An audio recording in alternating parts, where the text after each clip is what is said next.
روم کے بشپ نے اپنے آپ کو پوپ یعنی باپ کہلوانا شروع کر دیا۔ یوں یہ بت پرستی سے مسیحت میں آنے والے 9 مرید اپنے ساتھ اپنے بتوں کو بھی لے آئے۔ اس کے برعکس اس دوران بت پرستوں کو اس وقت تک تکالیف دینے کا سلسلہ شروع ہو گیا، لیکن ازا رسانیوں میں مزید اضافہ جاری رہا۔ اس عرصے کے دوران بہت سی بدعات نے سر اٹھایا گئی تھی۔ اپنی زندگی میں ہی انہوں نے تقریباً 300 سے زیادہ مخصوص پیشن گوئیوں کو پورا کر دیا تھا۔ بہت سے اور یہودی رہنماؤں نے اس تعلیم کو ختم کرنے کی کوشش کی۔ بعد از مسیح تک یروشلم برباد ہو گیا کہ یہودیوں نے اپنے مسیحا کو خود ہی قتل کر دیا۔ یہودیوں کے اندر شدید غیر دوستو، آج ہم بات کریں گے مسیحت کی تاریخ کے بارے میں سے ہوئی رومن کلیسیا کی ابتدا کب۔ خداوند یسوع نے وعدہ کیا تھا کہ وہ اپنی کلیسیا قائم کریں گے۔ یہ بلائے ہوئے لوگوں کی جماعت کا باضابطہ طور پر آغاز ہوا۔ مسیحت میں آنے والے ابتدائی 9 مرید یہودی تھے۔ یسوع مسح کیے ہوئے بادشاہ ہیں۔ درست ہوگا کہ مسیحت کی جڑیں یروشلم میں ہے۔ پرانے عہد نامے نے نئے عہد نامے کی بنیاد رکھی۔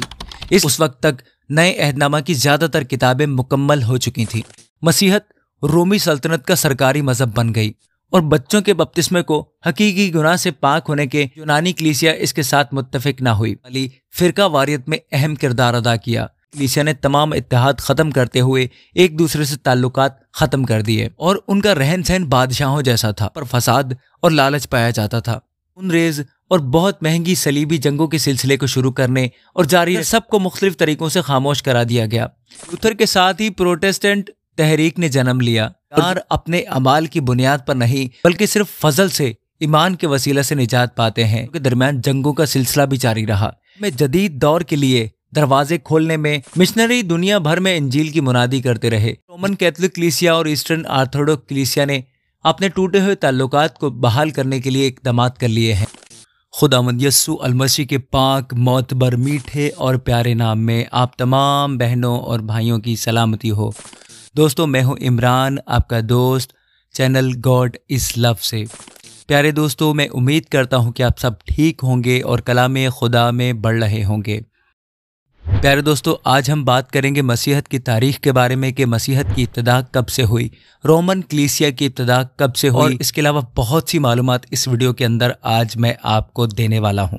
تو پیارے دوستو، ویڈیو کو مکمل دیکھیں، یقیناً آپ کو اس ویڈیو سے بہت کچھ سیکھنے کو ملے گا۔ پیارے دوستو، کلیسیا کا آغاز یسوع مسیح کی قیامت یعنی مردوں میں سے جی اٹھنے کے 50 روز بعد قریباً 30 عیسوی میں ہوا۔ متی 16 باب اور اس کی 18ویں آیت کے مطابق خداوند یسوع نے وعدہ کیا تھا کہ وہ اپنی کلیسیا قائم کریں گے، اور اعمال 1 باب اور اس کی 2، 3 اور 4 آیت کے مطابق کلیسیا یعنی کہ بلائے ہوئے لوگوں کی جماعت کا باضابطہ طور پر آغاز ہوا۔ اس دن 3000 لوگوں نے پطرس کے وعظ کے جواب میں یسوع مسیح کی پیروی کا انتخاب کیا۔ دوستو، مسیحت میں آنے والے ابتدائی 9 مرید یہودی تھے اور کلیسیا کا مرکز یروشلم تھا۔ اسی وجہ سے مسیحت ابتدائی طور پر یہودیوں کے فرقوں جیسے کہ فریسیوں اور صدوقیوں میں سے ہی ایک فرقے کے طور پر جانی جاتی تھی۔ تاہم جس تعلیم کی منادی رسول کر رہے تھے وہ یہودی گروہوں کی تعلیم سے بالکل مختلف تھی۔ یسوع مسح کیے ہوئے بادشاہ ہیں اور اپنی موت کی بنیاد پر نیا عہد تشکیل دینے آئے تھے۔ اس پیغام نے اور اس کی وجہ سے جنم لینے والے اس الزام نے کہ یہودیوں نے اپنے مسیحا کو خود ہی قتل کر دیا، یہودیوں کے اندر شدید غم و غصے کو جنم دیا۔ پس ترسس کے ساؤل کی طرح بہت سے اور یہودی رہنماؤں نے اس تعلیم کو ختم کرنے کی کوشش کی۔ دوستو، یہ کہنا بالکل درست ہوگا کہ مسیحت کی جڑیں یروشلم میں ہے۔